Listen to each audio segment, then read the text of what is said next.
보도의 진실을 들여다보고 시청자의 진심에 귀 기울이는 시간이죠. YTN 뉴스 FM 열린 라디오 YTN 시작합니다. 저는 아나운서 최희입니다. 이번 주 모두 안전하게 보내셨을까요? 장마 영향으로 수도권 지방 등에 큰 비가 내렸습니다. 이번 장마의 특징 중 하나가 바로 야행성 극한호우인데요. 야간에 집중호우가 쏟아질 경우 시야 확보가 어려울 뿐 아니라 재난 대처도 어렵다고 합니다. 기후 변화로 인해 이렇게 장마 유형도 다양해지고 있는 것 같은데요. 폭우가 쏟아지기 전 미리 대비하고 비가 올 때는 꼭 안전한 곳에 머물러 주시기 바랍니다. 최근 폭우와 함께 우리 사회를 어지럽게 한 뉴스가 하나 있었습니다. 바로 사이버 레카 뉴스인데요. 구독자 1,000만이 넘는 유튜버 쯔양 씨의 과거를 폭로하겠다고 협박한 뒤 수천만 원을 챙겼다는 의혹을 받는 일명 레카 연합 소속 사이버 레카들에 대한 수사가 이어지고 있습니다. 이 내용은 미디어 비평 시간에 전문가와 함께 자세히 이야기 나눠보겠습니다. 며칠 전 60대 부부가 산책하던 중 전동 킥보드 사고로 아내가 숨지고 남편은 크게 다치는 안타까운 일이 발생했습니다. 끊이지 않는 전동 킥보드 사고에 규제를 강화해야 한다는 목소리가 커지고 있는데요. 전동 킥보드에 대해 잘못 알고 있는 사실들 팩트체크 시간에 자세히 알아보죠. 열린 라디오 YTN 지금 시작합니다.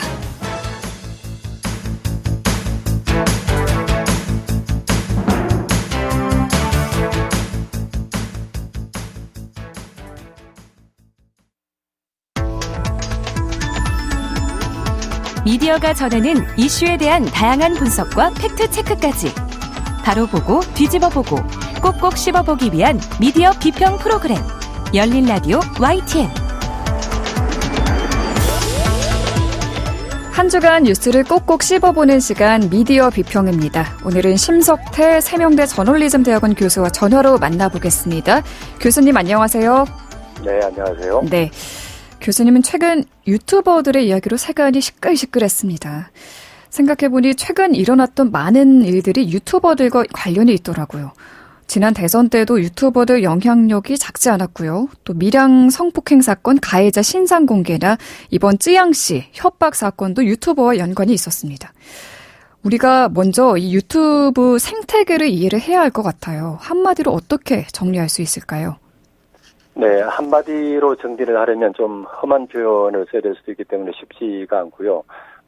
돌이켜보면 처음 유튜브에 등장했을 때 누구나 영상 콘텐츠의 생산자가 될 수 있다. 이런 플랫폼이 등장했다. 찬사를 받았죠. 네. 아마도 문제 출발점은 이걸 통해서 돈을 벌 수 있게 된 것이 아닌가 싶습니다. 여기에 모든 사람이 우리가 인정해야 되는 것이 모든 사람이 합리적이고 양식 있게 행동하지는 않는다는 문제가 있고요. 나아가서 윤리적이지 않은 방법으로 행동할수록 더 많은 돈을 벌 수 있다는 게 지금 같은 문제를 낳은 원인이 아닐까 이렇게 생각이 되고요. 네. 한마디로 정의하기는 어렵겠지만 지금 생태계를 보면 유튜브 생태계를 보면 명분을 앞에 뭐라고 내세우든 오로지 돈을 벌기 위해서는 무슨 짓이든 할 수 있는 그런 정글 같은 곳이 됐다 이렇게 말할 수 있을 것 같고요. 네. 그리고 엄격하게 사실을 따지고 반론을 하고 이렇게 하는 그런 전통 언론의 문법과는 거리가 먼 일방적 주장이 일정한 무리를 지은 사람들 사이에서는 아주 정설로 횡행을 하고요.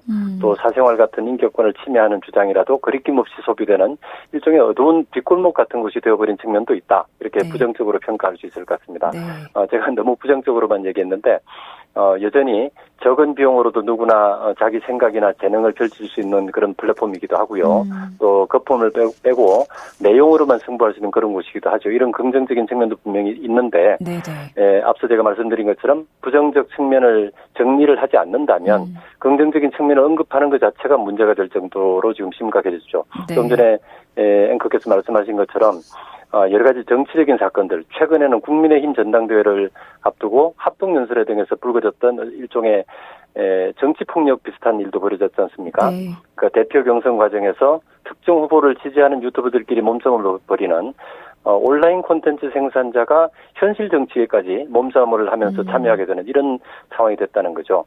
그래서 이걸 단순히 문제적 콘텐츠를 어떻게 할 것이냐, 조회수를 노린 불법 콘텐츠 대응 같은 것을 어떻게 할 것이냐 이런 문제를 넘어서서 이제는 사회 주요 쟁점들까지 유튜브가 뛰어들고 있기 때문에 정말 심각하게 바라봐야 되는 상황이 된 것 같습니다. 네, 어두운 뒷골목, 정글 이렇게 비유를 해주셨는데 유튜브 채널명이 뭐 무슨 TV, 뉴스 같이 자신을 언론이라고 내세운 게 많이 보이더라고요. 이들은 스스로를 언론이라고 생각하는 걸까요?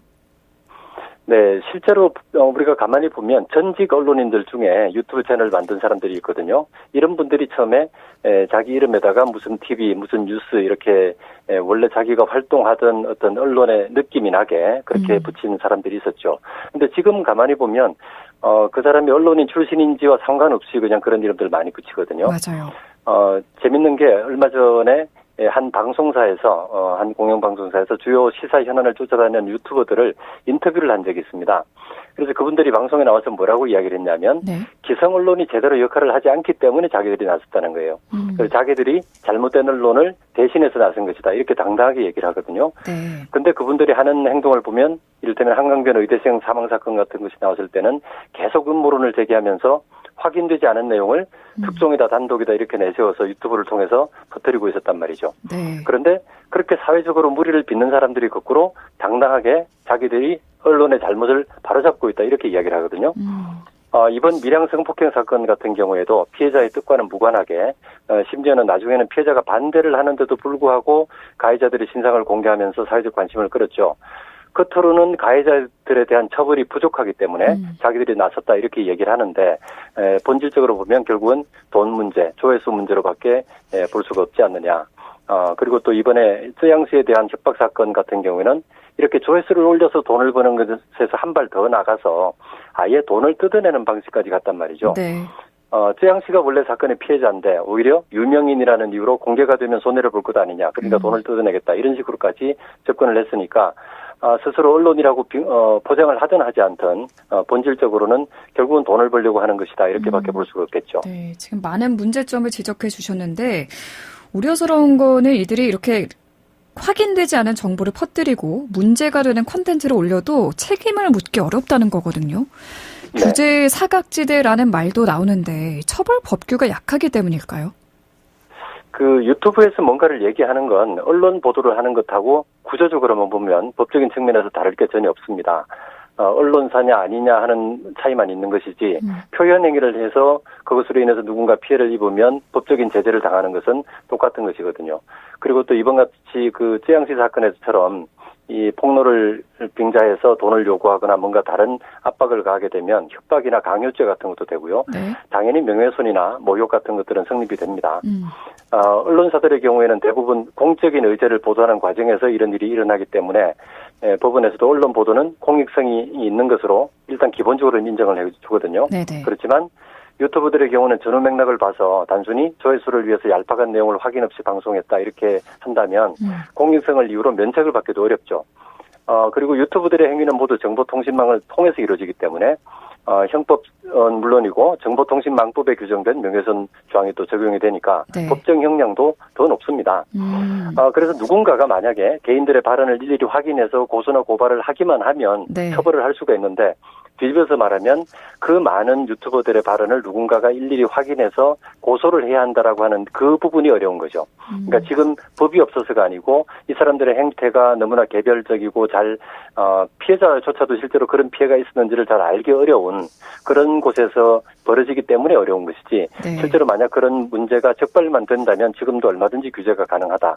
그리고 처벌을 할 때는 징역형도 얼마든지 가능합니다. 그렇군요. 구체적인 양형 기준이나 뭐 이런 걸 살펴보면 실제로 징역형 2년 이상 이렇게 처벌할 수 있도록 그렇게 돼 있거든요. 문제는 그런 사람들이 법원에 넘어가더라도 법원에 있는 분들이 볼 때는 이게 그렇게 사람을 죽이거나 또는 엄청나게 신체적 가해를 한 것은 아니다라고 생각을 하기 때문에 네. 좀 가볍게 처벌되는 경향이 있는 건 맞는데 지금도 제도가 없는 것은 아니라는 거죠. 그렇군요. 남의 결점이나 불행을 공론화해서 이득을 취하는 유튜버를 뜻하는 일명 사이버 레카로 불리는 유튜버들은 콘텐츠가 문제되면 처벌받겠다, 벌금 내라면 내겠다 이런 말도 하거든요. 그런데 문제 콘텐츠를 올리면은 처벌이 가능은 하다라는 거네요.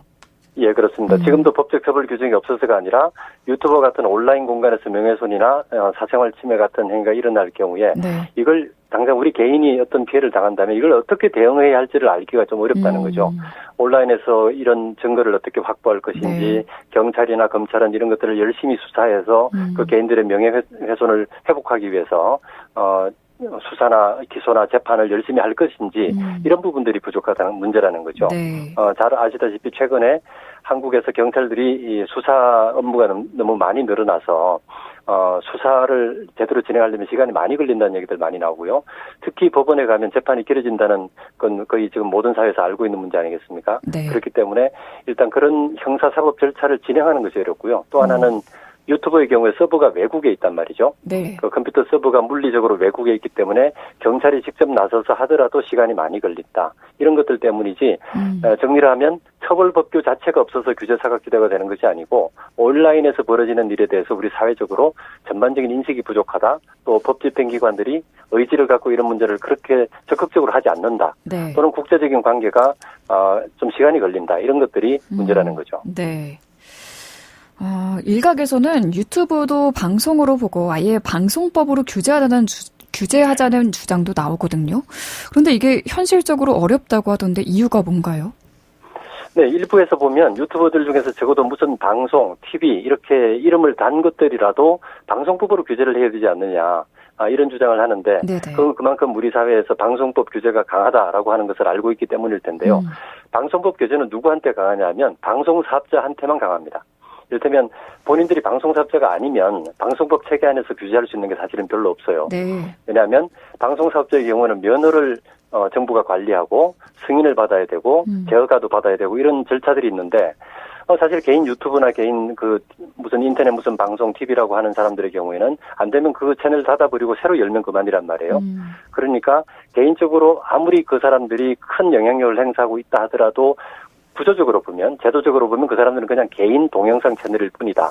거기에 인허가를 전제로 한 어떤 방송사업자에 대한 규제 체제를 도입한다고 해도 아무런 현실적인 의미가 없는 거죠. 그런데 네. 사람들은 단순히 방송법 규제가 강하다. 그러니까 그런 유튜브에도 방송 규제를 하자 이런 이야기를 하는데 현실성은 없는 이야기인 거죠. 네.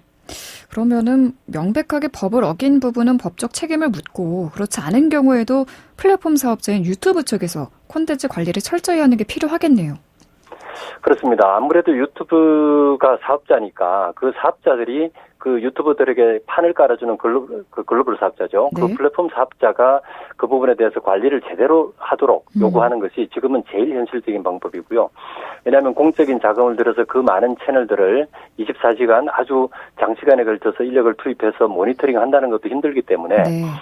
방송통신심의위원회라든지 또는 피해 개인들이 나서서 열심히 규제를 하거나 관리를 하는 것도 필요하지만 본질적으로는 콘텐츠 사업자들에게 그 문제에 대한 책임을 맡기고 모니터링 시스템을 제대로 운영하는지를 우리 감독기관들이 제대로 살펴보는 것이 훨씬 더 현실적인 방법이겠죠. 네. 유튜버와 관련된 문제가 우리나라에만 있는 게 아닐 텐데요. 해외에서는 어떻게 하고 있습니까? 유럽하고 미국은 규제 체제가 좀 다릅니다. 아무래도 유럽의 규제가 훨씬 더 강하죠. 플랫폼 사업자, 예를 들어서 유튜브 같은 경우에 불법 콘텐츠나 허위 정보를 모니터링해서 신속하게 제거하는 그런 장치를 마련하지 않을 경우에는 아주 강력한 제재를 하는 법안들이 유럽에서는 이미 시행이 되고 있습니다. 그렇군요. 사생활 침해를 모니터링하도록 강제하는 제도도 있고요. 그런데 문제는 뭐냐면 유럽의 경우에는 유럽의 자체적인 플랫폼 사업자가 없죠. 미국의 경우에는 구글 같은 사업자가 미국 자체 기업이기 때문에 규제가 약한 거고요. 국내에서 유럽처럼 그대로 제도를 도입하기 어려운 문제가 만약에 우리가 유럽과 같은 제도를 국내에서 그대로 적용한다면 네이버나 카카오 같은 우리 국내 플랫폼에 문제가 생긴단 말이죠. 그래서 우리가 유럽처럼 자체 플랫폼이 없는 유럽처럼 그냥 그런 글로벌 사업자에 대해서 막연한 좀 강력한 규제를 도입하기는 그렇게 쉬운 문제는 아니다. 네, 그렇게 볼 수 있겠습니다. 네. 그럼 현재로서는 앞서 말씀해 주신 대로 유튜브 같은 콘텐츠 사업자들에게 책임을 지도록 하는 게 가장 현실적인 방법이 되겠네요. 네, 그렇습니다. 우리가 지금 유럽보다는 아무래도 훨씬 더 규제가 그 부분 사업자에 대한 부분은 낮기 때문에 그 부분을 좀 더 체계화하는 필요가 있겠죠. 네. 마지막으로 이 사이버래커 유튜버들의 일방적인 주장을 그대로 받아 쓰는 언론도 책임에서 자유로울 수 없다는 지적이 나오는데 이 부분은 어떻게 보시나요? 이게 사실 지난번 그 한강변 의대생 사망 사건에서도 많이 거론이 됐던 문제입니다. 유튜버들이 인터넷에서 무슨 논란이다 또는 단독이다 무슨 폭로다 이렇게 영상이나 정보를 내놓으면 기성 언론들이 그걸 그대로 조회수를 추구하기 위해서 또 따라간다는 거죠. 네. 지금도 사실 온라인에서 벌어지는 많은 일들이 온라인상에서 그들만 보게 던져준다면 그냥 거기 안에서 조용히 사라질 수 있는 것들이 전통 언론들이 그것을 가져와서 또는 그것을 검증하겠다면서 이렇게 주거니 받거니 하면서 사건을 다루다 보면 그것이 모든 사람들, 한국 사회 전체의 문제가 돼버린다는 거죠. 네. 그래서 유튜브들의 문제적인 행동을 제대로 처벌을 하자 이런 주장을 하기 전에 만약에 언론이 조금 더 책임성을 가진다면 유튜브들의 근거 없는 주장 또는 음모론 같은 것들은 좀 알아서 걸러내고 그것을 비판하는 척하면서 조회수를 추구하기 위해서 이렇게 전통 언론이 다루는 그런 일들은 자제하는 것이 필요하지 않나 생각이 듭니다. 네, 우리 말씀 여기까지 듣겠습니다. 감사합니다, 교수님. 네, 감사합니다.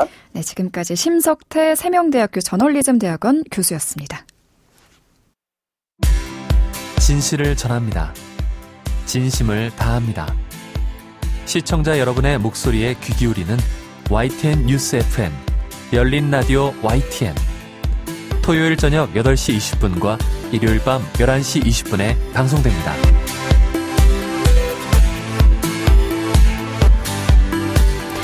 YTN 라디오 프로그램들 모니터링하고 평가해보는 시간입니다. 오늘은 김승민 시청자 평가원과 전화 연결돼 있습니다. 안녕하세요.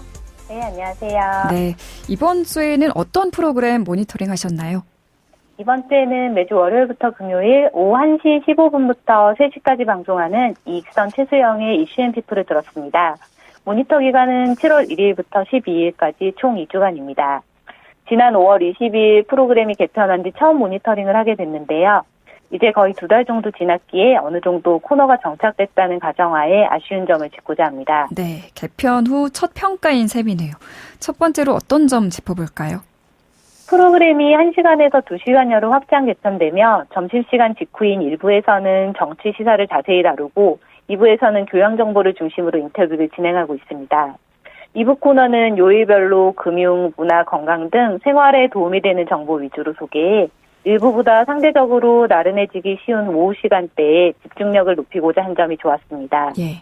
그중 화요일 코너 살롱드 상암의 경우 살롱이라는 코너명답게 다양한 분야의 초대 손님이 등장해 얘기를 들려주는데요. 지난 9일에는 진로교육 전문가인 오평선 작가가 중년을 위한 삶의 자세를 컨설팅에 흥미로웠고요. 네. 지난 2일에는 강준영 한국외대 교수가 출연해 미국 대선을 바라보는 중국의 입장과 우리나라에 미칠 영향을 짚었습니다. 그중 강준영 교수의 인터뷰는 국내 정치 이슈에 집중된 일부 코너에서 다루지 못한 국제적 상황에 대한 통찰력을 높여주는 시간이 됐습니다.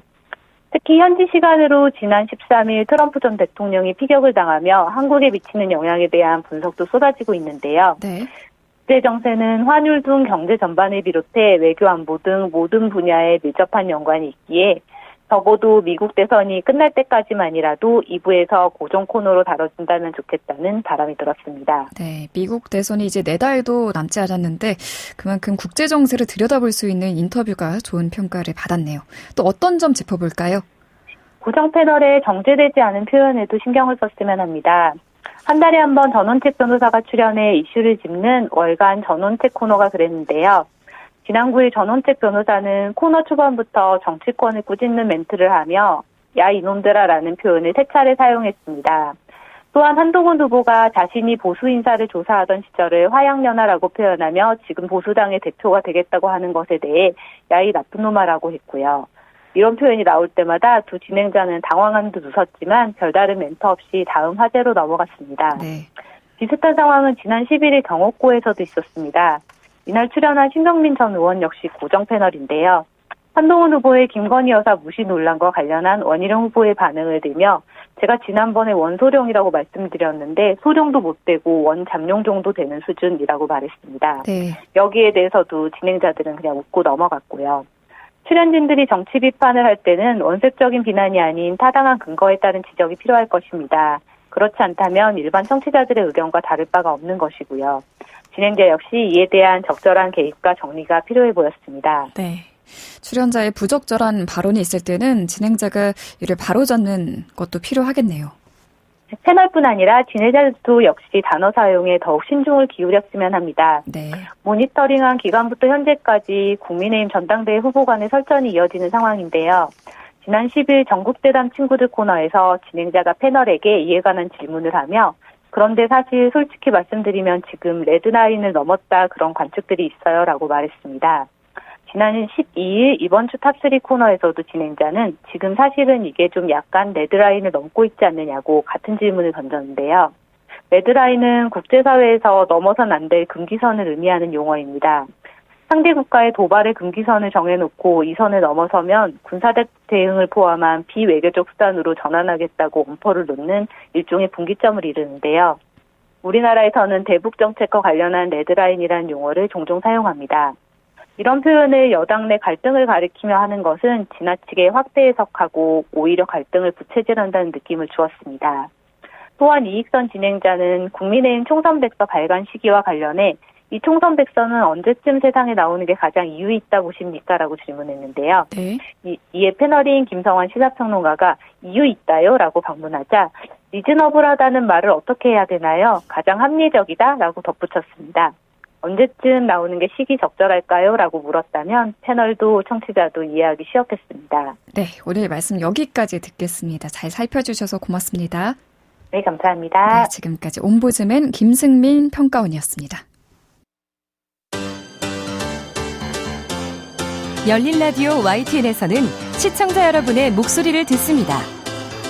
참여 신청과 의견은 유료 문자 샵 0945, 우물정 0945나 YTN 라디오 프로그램 열린 라디오 YTN 게시판을 통해 남겨주세요.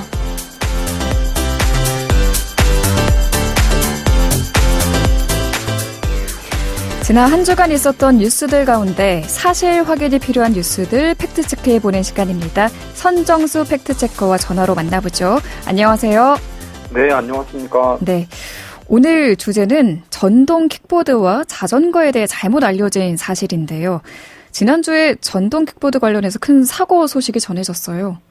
네, 그렇습니다. 16일 전해진 소식인데요. 지난달 8일 경기도 고양시 일산 호수공원에서 60대 남편 A씨와 아내 B씨가 뒤에서 달려온 전동 킥보드에 치여서 이식을 잃고 병원으로 옮겨졌지만 사고 9일 만에 아내 B씨가 숨졌다고 합니다. 남편 A씨는 여전히 치료 중이고요. 네. 부부를 들이받은 전동 킥보드에는 고교생 2명이 타고 있었는데요. 이들은 자전거를 피하려다가 사고가 났다 이렇게 주장하는 걸로 전해졌습니다. 학생들은 헬멧도 착용하지 않은 채 2명이 킥보드 한 대에 탔다고 합니다. 정말 너무나 안타까운 사고입니다. 전동 킥보드 관련한 사고가 잊을만 하면 들려오고 있는데 전동 킥보드에 대해 잘못 알려진 사실이 그렇게 많다고요? 네, 공유 서비스를 비롯해서 수많은 전동 킥보드가 운행 중인데요. 우리 안전과 직결됐지만 잘못 알고 있는 사실이 너무나도 많습니다. 먼저 이 사고를 통해서 배울 점을 짚어볼 텐데요. 이 사고 소식에서 뭐가 좀 이상한 것 같으신가요? 일단 기본인 헬멧을 쓰지 않았고 또 킥보드 한 대에 2명이 함께 타고 있었다는 것도 잘못됐네요.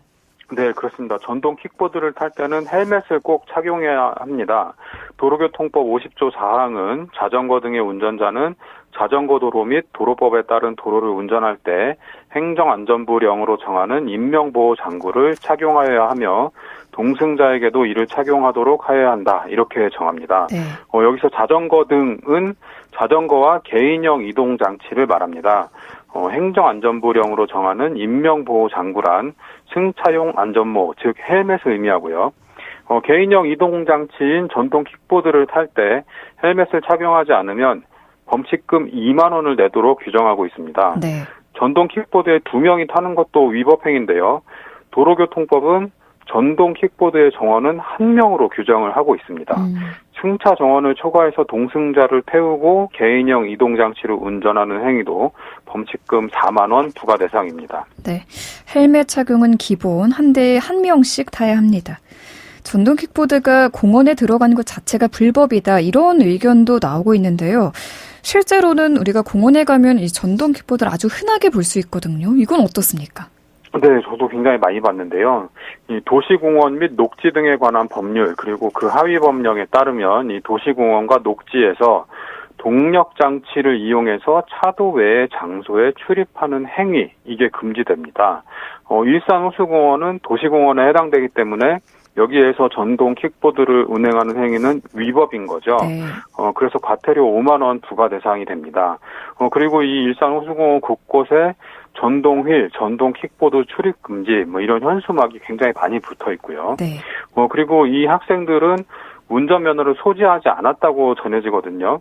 개인형 이동장치에 해당하는 전동 킥보드를 운전하려면 원동기 장치 자전거를 운전할 수 있는 면허가 필요합니다. 네. 원동기 장치 자전거 면허는 125cc 이하의 오토바이를 운전할 수 있는 면허입니다.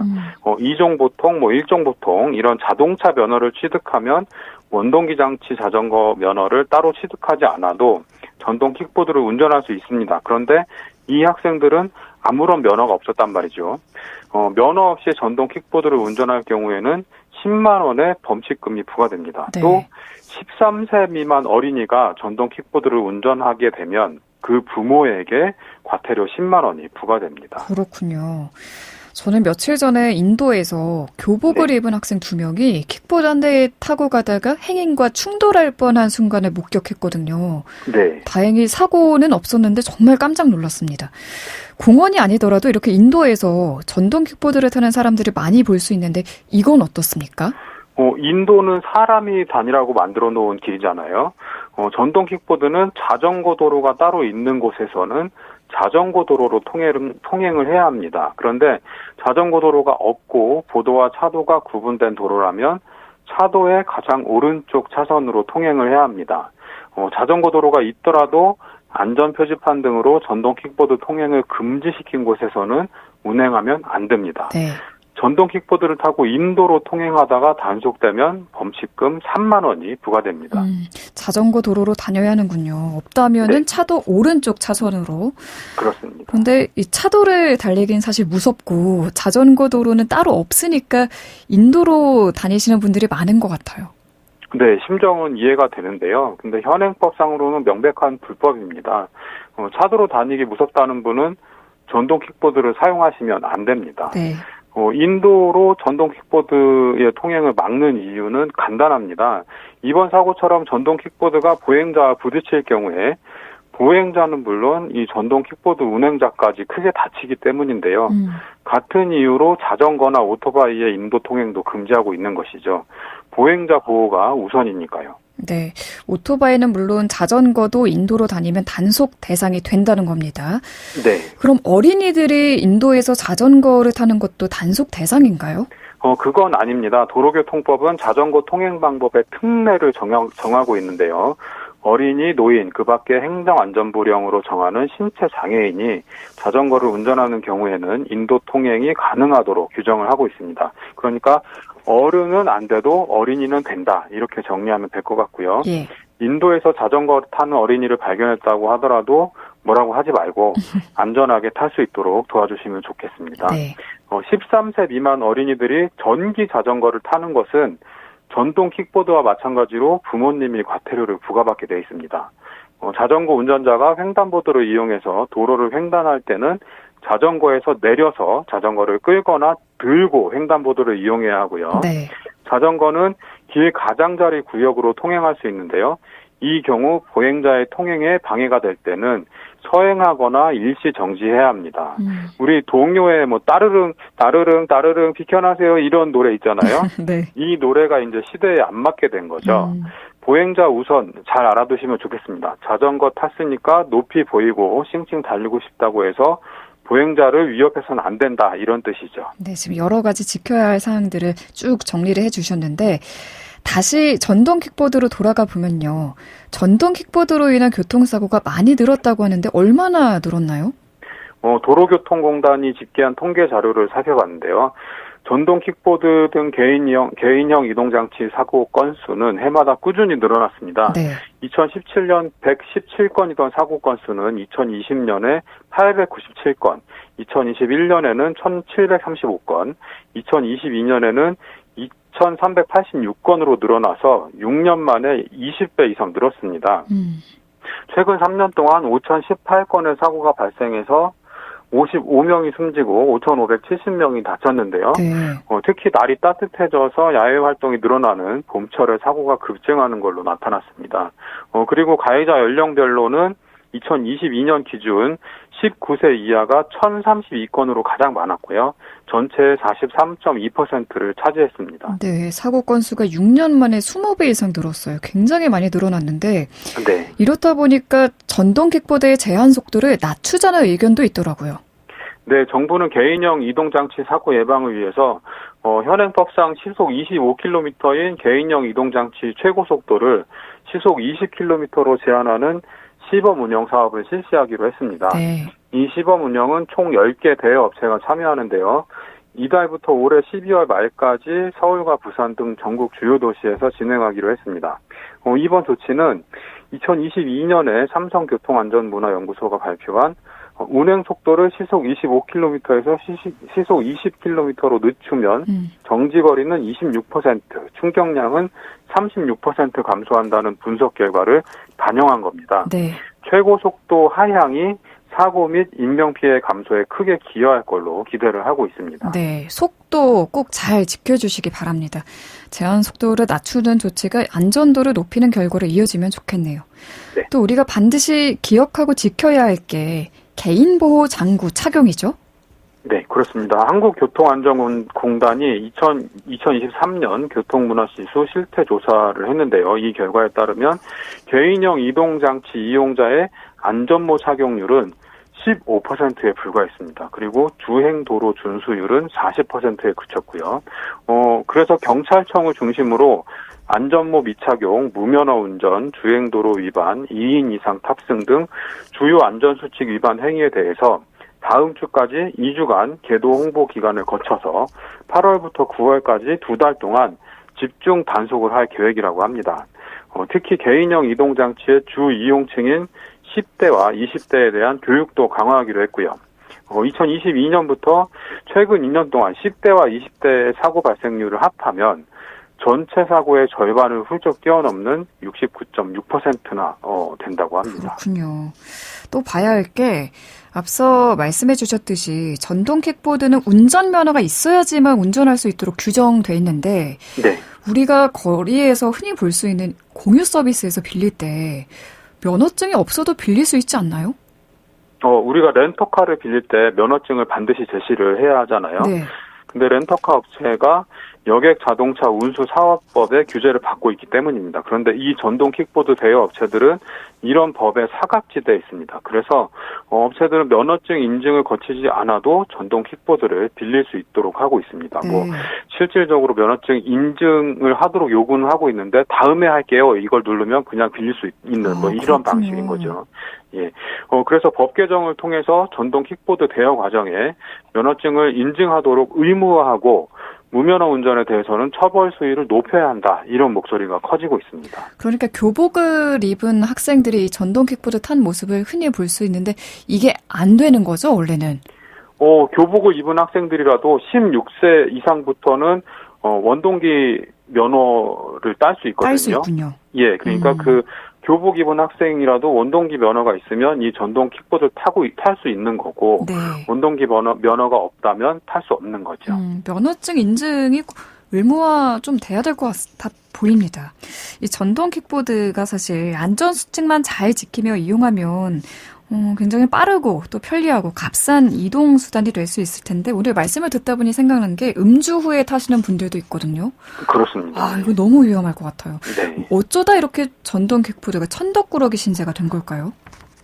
이 전동 킥보드를 안전하게 이용할 수 있는 도로가 마땅치 않아서 그런 측면이 가장 근원이라고 할 수 있는데요. 네. 기존 자동차 중심의 도로 체계는 그냥 그대로 두고 이 개인형 이동장치를 양성화했죠. 그래서 맞습니다. 우후죽순 도로에 전동 킥보드가 다니기 시작을 했고요. 그리고 앞서 말씀드린 것처럼 차도로 다니기는 위험하다고 느끼는 이용자들이 인도로 올라오기 시작했고요. 면허 없는 사람들, 그리고 안전하게 이용할 수 없는 사람들, 그리고 안전수칙을 무시하는 사람들까지 이 서비스를 이용하게 된 겁니다. 네. 안전하게 이용할 수 없는 환경에서 이용이 늘다 보니까 필연적으로 사고가 늘어나게 된 거죠. 그리고 인도에 널브러져 있는 전동 킥보드 많이 보셨을 겁니다. 맞아요. 이 업체들이 그냥 깔아놓기만 하고 관리를 제대로 하지 않는 거죠. 그러니까 총체적으로 교통안전을 위협하는 위험 덩어리가 된 셈입니다. 그래서 일각에서는 폐지 목소리가 굉장히 거세게 분출이 되고 있는 상황이고요. 그렇기 때문에 이 서비스를 제공하는 업체와 이 서비스를 애용하고 있는 이용자들은 이 전동 킥보드에 쏠리는 불편한 시선을 좀 깨닫고 자정에 나서야 될 것 같습니다. 정부와 지자체, 국회, 보행자와 전동 킥보드 이용자 모두 안전할 수 있는 대책을 만들어 달라고 요구하는 것, 이것도 필요할 것 같고요. 네. 동네 공원을 산책하던 분들이 뒤에서 들이닥친 전동 킥보드에 맞춰 세상을 떠는 가슴 아픈 사고가 발생했습니다. 고인의 명복을 빕니다. 고인의 희생을 계기로 사회적 논의가 활발히 일어나서 이런 가슴 아프고 어처구니 없는 사고가 또다시 되풀이되는 일이 없었으면 하는 바람입니다. 오늘 말씀 여기까지 듣겠습니다. 고맙습니다. 네, 고맙습니다. 네, 지금까지 선정수 팩트체커였습니다. MG 새마을금고 모델 남국민입니다. 보험은 어디에 있어야 할까요? 필요한 모든 곳 아닐까요? 큰 도시부터 작은 마을까지, 여의도에서 울릉도까지 전국 3,200여 개 지점에서 MG 새마을금고 보험을 만나보세요. 고객 속으로 대한민국 내보험 MG 새마을금고 보험. 클릭 한 번으로 다양한 원내 의약품 구매를. 블루팜 코리아 인공지능 시스템으로 관리까지 쉽게. 블루팜 코리아 10만 의사를 위한 온라인 의학 포털. 검색창에 블루팜 코리아 의료인 구인구직도 블루닥에서 시작하세요. 열린 라디오 YTN 오늘 순서 여기서 마무리하겠습니다. 저희 프로그램은 YTN 라디오 홈페이지와 YTN 라디오 앱, 또 유튜브와 팟빵을 통해서도 다시 들으실 수 있습니다. 오늘 끝곡은 캐롤 키드의 When I Dream 준비했습니다. 저는 다음 주 이 시간에 다시 인사드리겠습니다. 아나운서 최유였습니다. 고맙습니다.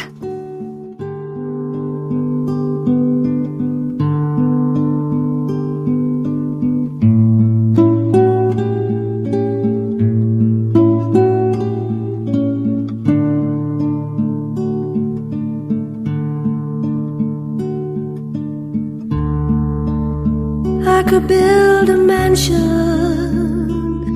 that is higher than the trees. I could have all the gifts I want and never ask please. I could fly to Paris. It's at my beck and call.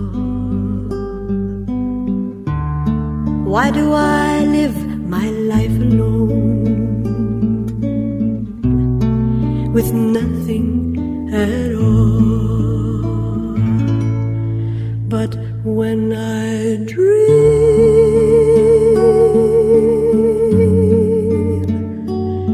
dream of you.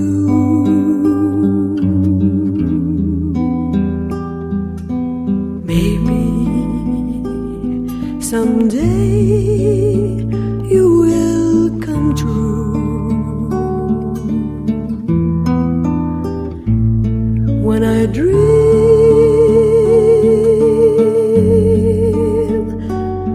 dream of you.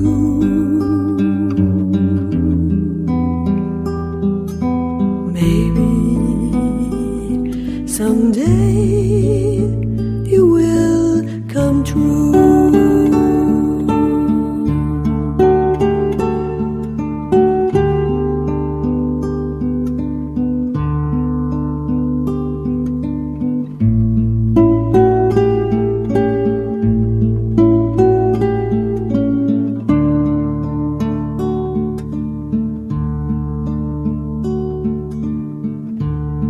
I can be the singer or the clown in any room. I can call up someone to take me to the moon. I can put my makeup on and drive